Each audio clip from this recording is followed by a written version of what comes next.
Boa noite, turma do sexto período de Pedagogia de Águas Belas. Vim hoje deixar uma mensagenzinha para vocês, hoje dia 28 de março de 2020, referente às aulas que aconteceram.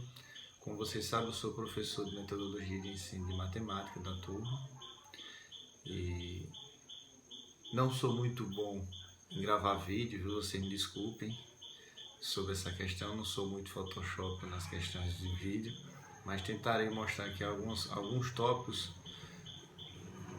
do conteúdo que nós iremos aprender no decorrer das aulas.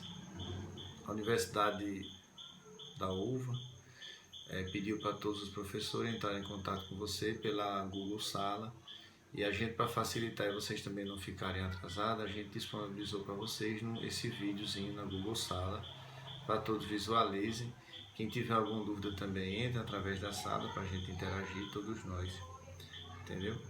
Eu vou deixar minha apresentação para a gente falar mais isso presencialmente, mas alguns da sala já me conhecem, entendeu? Meu nome é Ronaldo Lourenço da Costa, tenho 35 anos e vamos começar, tá ok, pessoal?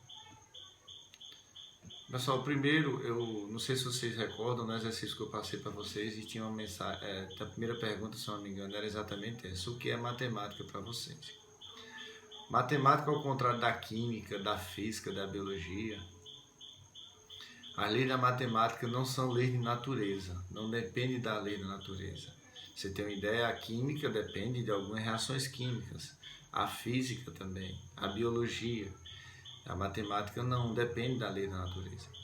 A matemática é simplesmente a ciência que estuda por método dedutivo objetivos abstratos, números, figuras, funções, em relações existentes entre elas. Então, para a gente resumir tudo que a gente está falando aqui para vocês, é a ciência que estuda fatos abstratos que foram criados pela humanidade. Como eu falei anteriormente para vocês, é uma das invenções mais humanas que existe, a matemática, e a gente vai contar um pouquinho da história sobre exatamente isso. O abstrato, vocês sabem o que significa abstrato, né? Eliminar de uma situação tudo que não foi essencial a um dado propósito. O que acontece?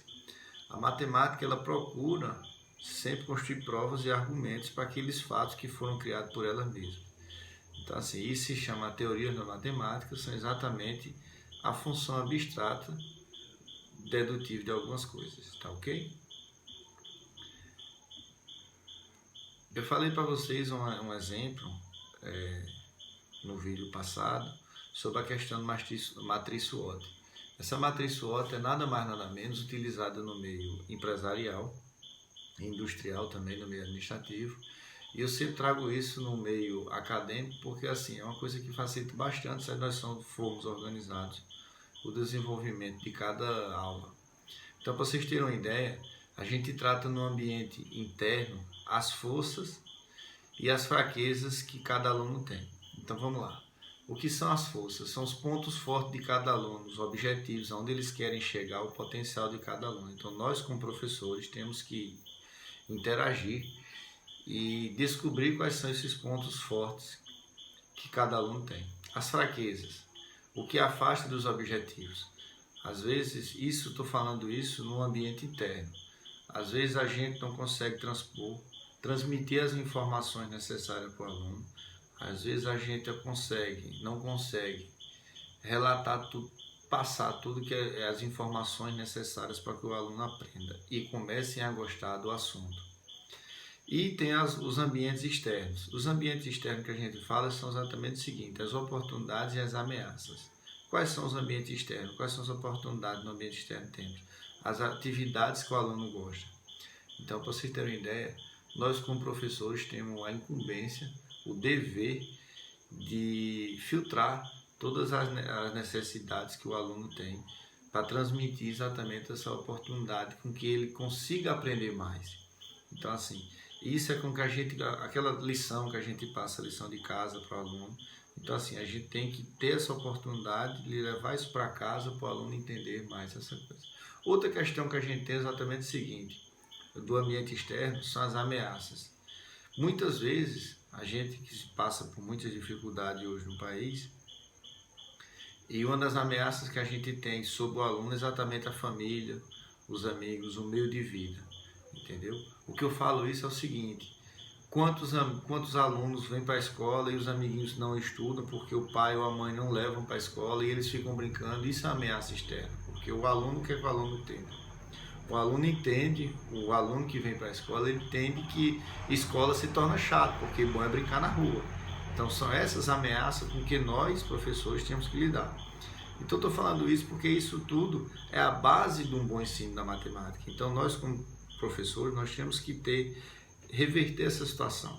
Tá, ok? Vocês têm que começar a entender como a gente conquista o aluno para que ele goste de vir para a escola assistir aula. Tá, ok, pessoal?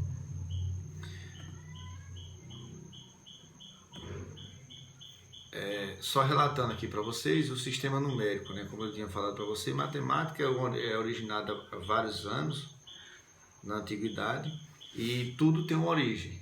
E a origem que eu gosto sempre de começar como se fala atividade, a gente sempre começa pelo início. O início que eu sempre escolho exatamente como dar aula sobre o setor de matemática, é exatamente conhecendo o sistema numérico, onde foi que originou o sistema numérico. O sistema numérico atualmente foi criado pelos indianos, adotados e divulgados pelos árabes, tratando-se de um sistema numérico decimal posicional, onde são usados 10 sílabas, algarismo do 0 ao 10, baseado no sistema Braille. O século III a.C., um pouco mais complicado. Devido à necessidade de cálculo e simplicidade da forma, foi inventado um sistema onde cada número era representado por uma palavra. Por exemplo, o 1 podia ser designado por lua. Mais tarde, inovou usando umas sílabas do alfabeto para indicar e escrever os números. Este método foi adotado e simplificado pela cultura árabe. O que é que a gente resume sobre esse fato que agora eu acabei de ler? A matemática, como eu disse no início, foi uma invenção humana. E o que acontece? Os homens pré-históricos, a partir do momento que eles começaram a ter a curiosidade e a atividade de começar, em vez de caçar todos os alimentos todos os dias para se alimentar, eles começaram a pegar esses animais e guardarem eles em casa, em casa que eu estou falando, no locais onde eles moravam. E eles começaram a fazer o seguinte: eles tinham que fazer essa contagem desses animais, da fonte de alimentos, para saberem exatamente e começaram a ter um raciocínio lógico. E o raciocínio lógico é exatamente o quê? Eu vou pegar esses animais, em vez de eu caçar todos os dias para me alimentar, e no dia que eu não conseguir caçar, vou ficar com fome, o que foi que os antigos fizeram? Começavam a caçar e também capturar animais vivos e guardarem eles nos locais onde eles moravam. E eles tinham que fazer uma contagem. Por quê? Porque eles tinham os dias na semana que faltavam comida. Então eles tinham que saber quais eram os dias que faltavam para eles buscarem mais. Então o que foi que começaram a fazer? Começaram a colocar ossos, pedras, cada característica de acordo com cada um. Só que até então não existia um sistema numérico. Eles contavam pela quantidade de pedra. Então era assim, eles observavam que tinha 3 pedras lá, só que eles não sabiam que o número era 3. Eles sabiam que existia 3, mas eles não sabiam que o número era 3. Então o que acontece? Mas eles sabiam que para cada ovelha, para cada caça que eles tinham, eles colocavam uma pedra designando ela. Toda vez que eles se alimentavam de uma, matavam, faziam isso, eles iam tirando essa pedra. Então quando a quantidade de pedra acabava, automaticamente eles sabiam que teriam que caçar novamente. Então isso foi um sistema elaborado pela intuição exatamente dos homens pré-históricos da atualidade. E de lá para cá veio, que eu falei para vocês, um sistema realmente numérico, dito por si só, de 0 a 10, aliás, de 0 a 10, se não me engano, isso mesmo. Ele foi criado pelos indianos, mas ele foi exatamente inovado pela cultura árabe. Porque a cultura árabe sempre foi cultura nômades, que negociavam bastante, e eles começaram a aprimorar esses dados, tá ok? As didáticas da matemática, eu falei para vocês aí alguns quesitos no exercício, eu coloquei essa questão para vocês, eu só vou dar uma noção básica sobre o que vocês podem exatamente, para ver, só para corrigir exatamente o que eu queria de vocês no exercício que eu passei na aula passada. A didática é um ramo de ciência pedagógica que tem por objetivo ensinar métodos e técnicas que possibilitam a aprendizado do aluno por parte do professor ou instrutor. Então, para vocês terem uma ideia, didática é praticamente a forma de como a gente ensina. do que é utilizado para transmitir as informações para vocês e vocês transmitirem para outras pessoas, e isso começa a se reproduzir e as pessoas comecem a entender. Então isso é mais ou menos um resumo da didática. A engenharia didática é uma forma de organizar a pesquisa em didática para a matemática, a partir da criação de uma sequência de aulas planejadas com a finalidade de obter informações para desvelar o fenômeno investigado. O que acontece? Todos nós sabemos, vocês alunos, eu não sei se vocês já dão aula, já viram algumas didáticas, alguns exercícios práticos de vocês na turma, que ao começar uma aula a gente tem que elaborar uma aula, elaborar uma estratégia. Para quê? Porque aqueles princípios que eu disse no início, a gente tem que transmitir as informações e as informações têm que ser claras para vocês. Então, assim, a forma com que a gente tem que fazer isso é o quê? É como se fosse a engenharia didática que a gente tem que fazer. Então, a gente tem que planejar, investigar necessidades que a gente tem no momento para a gente se planejar e lançar isso em sala de aula, tá certo? Transposição didática também permite uma visão panorâmica da transformação por que se passa o saber matemático, desde sua gênese acadêmica, passando pelas ideias dos autores de livros. O que acontece? Tudo que a gente fala em sala de aula é baseado em algum fato, em algum livro, alguma ferramenta que a gente buscou as informações e tentou de outra forma transmitir para vocês de uma forma mais hábil. Então é isso exatamente que a gente faz. Então assim, a gente pega as informações, colhe as informações e essas informações são transmitidas para vocês de outra forma, tá ok? A gente também tem os obstáculos epistemológicos, que se tratam da resistência oferecida por conceitos considerados verdadeiros em um determinado período e que na realidade dificultam a formação do novo saber. O que é que acontece? Tudo na vida tem os obstáculos e não é fácil dar aula, pessoal. Principalmente a gente dá aula de matemática. Por quê? Porque todos nós temos esse preconceito de matemática. Então, os obstáculos adquiridos ao passar dos anos e dos dias, a gente tem que começar a fazer uma análise sobre os obstáculos para a gente tentar contornar esses obstáculos. Para quê? Para criar e diminuir a resistência a cada dia dos alunos. Quem nunca deu aula, quem nunca viu alguém falar exatamente isso. Para que vai me servir raiz quadrada em uma sala de aula? Vocês mesmos, alunos, já devem ter visto isso. Para que serve raiz quadrada? Isso é o que? Isso é um obstáculo de resistência. As pessoas pensam que matemática, tudo que a gente estuda na sala de aula, não tem uma principal função. E isso é um obstáculo. E ao decorrer dos anos, a gente tem que estar buscando uma forma de contornar esses obstáculos, tá certo? Os efeitos didáticos se caracterizam como certos momentos decisivos para o sucesso ou para a continuidade do aprendizado. Então, o que acontece? Tudo que a gente faz, toda ação tem uma reação, ou não é isso? É exatamente dessa forma. Então o que acontece? Tudo que a gente faz no meio didático para vocês, ele vai ter um efeito futuro. E esse efeito futuro que a gente quer é exatamente o seguinte, é um objetivo que a gente tem que ter através disso sobre o aprendizado de vocês.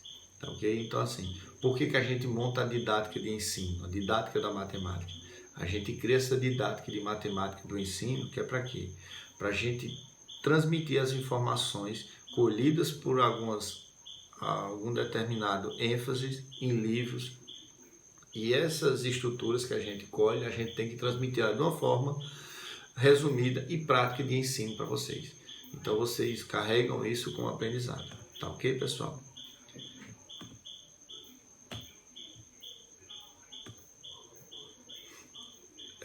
Vocês observaram aí no exercício de vocês, eu fiz algumas questões.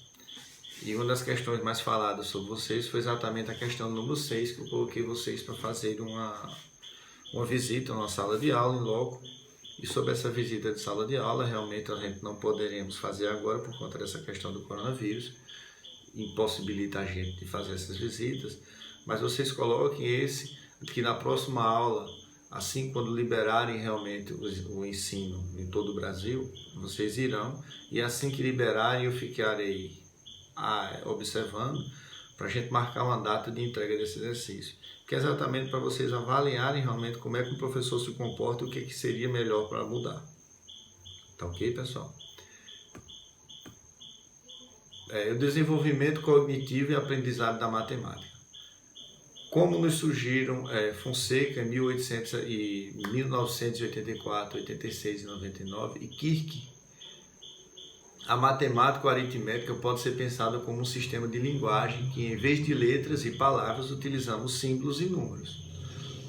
Os mesmos autores sugerem assim que a leitura e a aritmética são similares de muitas maneiras, pois números e palavras substituem conceitos. Existem sistemas de regras para orientar o uso correto e os números e palavras, e etc. Então, o que acontece? Quando eu falo etc, é exatamente o seguinte. Existem várias formas da gente fazer matemática. E uma das formas matemáticas foi vista ao decorrer de todos os anos, foi exatamente o seguinte. A matemática tem que ter alguns níveis de aprendizado, ela tem que ter alguns níveis de conceitos. E existem alguns níveis de conceito que eu queria falar para vocês, que é exatamente o seguinte. A linguagem interior, que é a linguagem não verbal, entendeu? Ou verbal também, aquela linguagem que você faz, que você transmite para as pessoas. A gente tem também a linguagem auditiva ou falada, que envolve um nível receptivo de compreensão, um nível de expressão de uma fala. Então esses são os níveis de aprendizado que a gente tem. Linguagem visual escrita, que envolve igualmente níveis receptivos, leitura ou níveis expressivos. Então, e tem também a linguagem conceptual ou quantitativa. Tá ok, pessoal? Em síntese, tudo isso que eu falei, parecemos pertinentes às justificativas e preocupações de perceber a linguagem matemática como culminar de uma evolução cognitiva e linguística, apenas presente na espécie humana e resultante de várias conquistas evolutivas da espécie e diferentes conquistas desenvolvimentistas das crianças. O que é que a gente fala quando a gente toca nesse assunto, pessoal? A gente tem que ter uma lembrança muito interessante, que é o seguinte. A mente de uma criança é uma esponja. Então, como eu disse a vocês, na minha concepção, eu acho que a matéria mais fácil do que a gente tem de dominar é a matemática. Eu sempre falo que a gente, quando não tiver o que fazer, estude matemática. Pense, faça um rabisco no caderno, no papel, no chão. Começa a utilizar da mente para fazer alguns exercícios. Por quê? Porque a única coisa que eu acho plausível na matemática é o poder de dizer que 2 mais 2 é 4 e ninguém, em linguagem nenhuma do planeta, vai me dizer ao contrário, que não é 2 mais 2 não é 4. Isso é que me deixa assim relevante. Eu sei que o meu entendimento é o mesmo entendimento que o maior escritor, o maior matemático de todos os tempos teve, que 2 mais 2 é 4. A mesma mentalidade, a mesma transposição do assunto que eu estou passando para vocês, talvez não seja da maneira que ele transmitiria para vocês. Mas eu tenho uma convicção e nenhuma dúvida sobre isso, que 2 mais 2 sempre será 4. Então, isso é que é grandioso na matemática. Você vê em português, tem várias interpretações sobre um texto, sobre uma linguagem. Você vê em ciências, sempre tem alguma coisa que vai motivar, que vai modificar o entendimento. Biologia, vai ter os termos externos, os termos externos que vão alterar alguma coisa. Em matemática, não. Matemática, 2 mais 2 sempre será 4. Isso eu sempre bato exatamente nisso. Então é isso que a gente tem que colocar na cabeça da mentalidade das crianças, exatamente o seguinte: matemática ele vai aprender hoje e vai servir para o resto da vida. Matemática, a gente fazendo uma boa base da matemática para as crianças, a gente terá essa matemática até o resto da vida. Não sei se vocês observaram no outro vídeo que eu falei, que 90% das pessoas que terminaram em 2003 o ensino médio não conseguiram atingir a média do padrão nacional de ensino matemático. Isso é o quê? Isso é uma matemática mal aplicada na infância. Nós começamos, em vez de começar do 0 a 1, a 2, a 3, a 4, a gente tenta transpor barreiras. Por que os alunos preferem outras matérias do que não matemática? Porque são matérias decorativas, que o aluno estuda 20 minutos antes de fazer a prova e ele consegue decorar o assunto e consegue transpor. Matemática não se decora, matemática se aprende. Matemática tem fórmulas, que fórmulas são geradas através de raciocínios. Então, esses raciocínios gerados um após o outro é que fazem os cálculos matemáticos. Então, é isso que a gente tem que tentar transmitir para o aluno, exatamente o seguinte: que todas as matérias são importantes, mas a matemática não é necessário ter esse preconceito sobre a matemática, tá ok? A teoria de McLeod, eu não sei se o nome está correto, pessoal, viu? Mas é mais ou menos essa teoria que eu pesquisei para dar para vocês esse assunto, que é exatamente a linguagem quantitativa.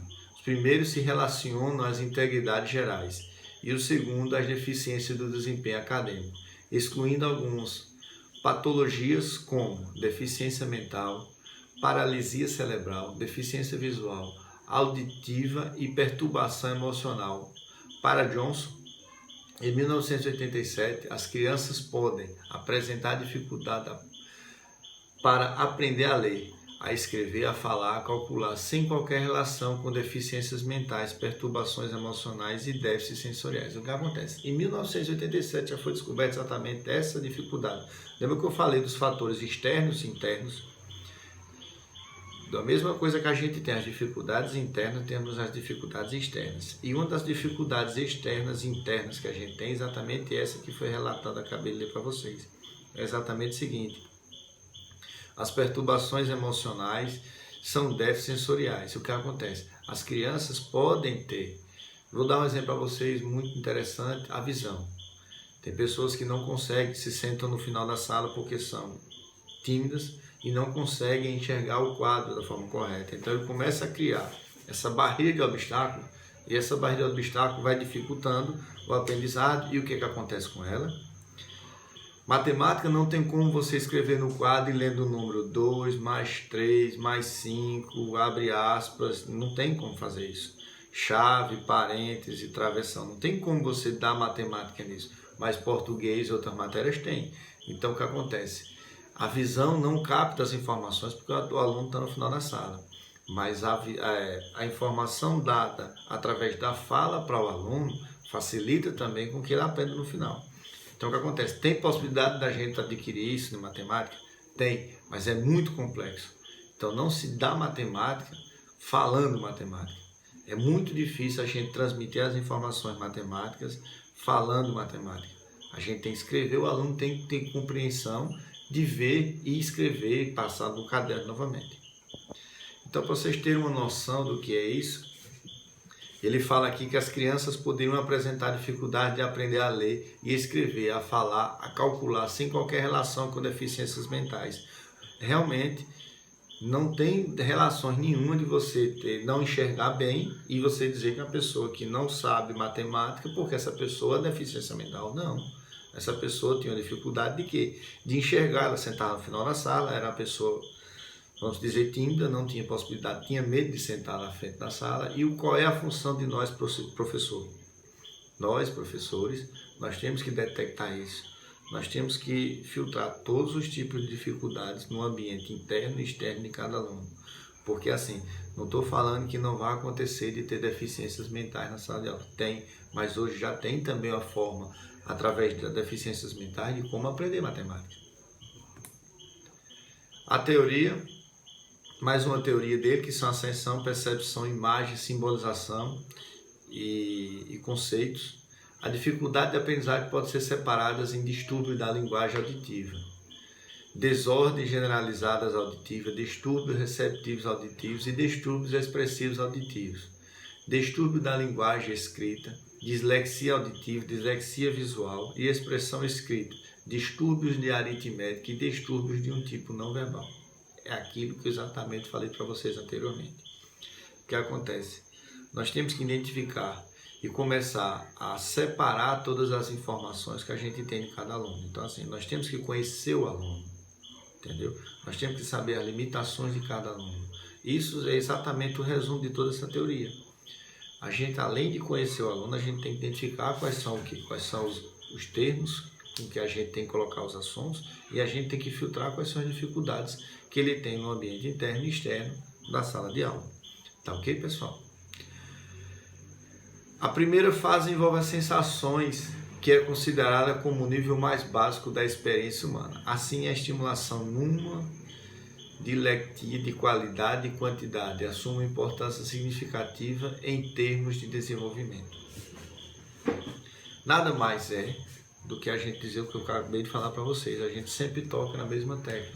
Nós temos que ter a capacidade de informar e de passar para todos os alunos, de forma geral, de uma sala, a forma com que eles aprendam. Então, assim, terá alunos que aprenderão do primeiro momento, terá aluno que tiver mais dificuldade. E nós, como professores, orientadores em sala de aula, nós temos que ter esse cuidado significativo de todos os termos e desenvolvimento de cada um. Então, isso é uma forma com que a gente tenta passar. A segunda fase é a percepção, refere-se à seleção e interpretação dos estímulos, ou seja, é o primeiro processo de tratamento da informação ao nível do sistema nervoso central. O que é que acontece? A gente agora vai cair um pouco de biologia e medicina, mas não é nada disso não, nervoso central. Exatamente o seguinte, que a percepção do aluno indica com que o que a gente está tentando passar para ele. Então a gente tem que ter muito perceptivo na questão de cada aluno em particularidade, individualidade, desculpa o termo. Ou seja, é o primeiro processo de tratamento de informação do nível do sistema. Como é que funciona? Nós temos que perceber, nós temos que interpretar a forma com que o aluno tem dificuldade. Tá ok, pessoal? A terceira fase diz respeito ao papel da imagem, que traduz um processo cognitivo a partir do qual a criança pode diferenciar ou identificar uma percepção de um objetivo, ou da informação de uma ou outra percepção já recebida no passado. Confirma-se assim a intervenção da memória como função de consolidação, de conservação e de retenção de experiências anteriores. O que é que acontece nesse terceiro? É aquela questão que eu sempre falo para os alunos, eu sempre estudei exatamente isso. Quando a gente vê a imagem, a gente fixa ela. Quando a gente vê, a gente coloca no papel, a gente fixa 2 vezes. Quando a gente vê a imagem, a gente coloca no papel e a gente lê a imagem, a gente grava 3 vezes. Como é que a gente faz isso? Isso é a forma do cérebro da gente, da parte responsável pelo raciocínio e pelo aprendizado, ele começa a despertar e a conservar as informações, a reter as informações com que vocês tiveram em experiências anteriores. Quem nunca assistiu uma novela, aliás, uma novela não, vou dar um exemplo mais prático, uma música, e não sabe a letra total da música, mas sabe o refrão. E quando alguém fala o refrão, você lembra da música. Isso é o quê? Isso são retenções que a gente teve em experiências anteriores. A gente já ouviu essa música anteriormente, a gente gravou algumas partes da música, e ao ouvirmos novamente, nós tivemos aquela, vamos dizer, buscar no HD da gente, na caixota da gente, na cabeça, as informações que a gente tivemos em experiências anteriores. Então, isso é a terceira teoria que se trata sobre exatamente essa forma. Então, aquela questão que eu disse lá no início para vocês, eu vou ressaltar novamente, pessoal. Quando o aluno começa a perceber e ter as informações relatadas, e você começa também a entender as dificuldades com que o aluno tem, que foi aquela questão que eu falei para vocês, a matriz SWOT, os pontos fortes que cada aluno tem, os pontos fracos que cada um tem, as dificuldades externas e internas dos ambientes que os alunos têm, a gente começa a ter uma diferenciação de cada aluno. Isso a gente começa a ter mais facilidade de como ensinar. Eu estou falando isso, batendo nessa tecla muito importante, porque nada mais, nada menos, porque é o seguinte, matemática é é muito preconceituoso, as pessoas têm esse preconceito muito grande em matemática, porque matemática é difícil de aprender, matemática é difícil de ensinar. Não é isso, pessoal. Nós como professores, nós temos que transmitir isso de uma forma. Então, o que acontece? Cada aluno tem seu tipo de percepção. E nós temos que fazer matemática de uma forma com que você lembre e você tenha essa percepção. Então, eu acho que vocês já ouviram falar isso, que quem aprende uma coisa nunca esquece. E matemática é assim. Então, a gente tem que trazer algumas metodologias de ensino de matemática, que são quais? Metodologias didáticas de ensino que a gente utilize, que inove, entendeu? Com que a gente crie estratégias planejadas para quê? Para que o aluno, além de ver naquele momento com você, fique na memória dele que ele aprendeu matemática com você naquela época. Então ele leva uma base de informações para ela até o final da vida. Tá entendendo agora? Então é aquele tópico da música que eu acabei de falar para vocês. Você pode até ter esquecido a música por completo, mas algum refrão da música você vai lembrar. E quando você lembrar do refrão, você vai saber que você aprendeu com alguém. A mesma forma de você dizer o seguinte: eu estudei matemática e nunca aprendi. Então você vai ser responsável por pular uma etapa na vida de um aluno e aumentar uma estatística de preconceito sobre esse aluno na questão da matemática. Pessoal, era só essa mensagem. Vamos dar uma pausazinha por hoje. Fiz essa mensagem para vocês, apresentei algumas teorias com que eles fizeram aqui. A gente tem ainda algumas teorias, mas eu queria deixar essas outras teorias para a próxima aula, que são a quarta fase e a quinta fase da teoria de Mike e Buster. Então, o que acontece? Eu queria deixar essas duas tópicos para depois que a gente olhar o trabalho, a correção do trabalho com vocês, a gente sinalizar com vocês como se fosse um bate-papo na sala de aula sobre a questão do trabalho, do exercício que vocês fizeram, após a apresentação, após a sexta questão, que foi um trabalho que eu pedi em loco, que vocês fizessem em loco. Aí a gente vai colocar essas duas teorias. E lá na frente também a gente vai ver as teorias de Piaget, entendeu? Algumas teorias que a gente tem, o sensorial motor, algumas coisas que a gente vai ver nas próximas aulas. Okay? Então assim, eu quero relatar para vocês. É difícil aparecer na câmera, não sou Photoshop, mil desculpas sobre isso, mas a gente está tentando fazer o possível para que vocês não se atrasem no curso de vocês, que vocês tenham também uma interação com a gente. Na Google Sala, vocês entrem, qualquer dúvida que vocês tiverem, entrem, podem gravar também vídeos e anexarem também lá. A posição de vocês vai ajudar muito. E como eu disse a vocês, o trabalho será entregue até hoje. E a gente na próxima aula eu vou tentar corrigir o trabalho com vocês. Eu queria corrigir o exercício com vocês presencialmente. Eu acho, espero que logo a gente estejamos todos numa sala de aula, sentindo o calor humano, olho no olho, como diz aquela história. Isso será muito dinâmico para mim. Então, pessoal, um tchau. Bom final de semana para todos. Fiquem com Deus.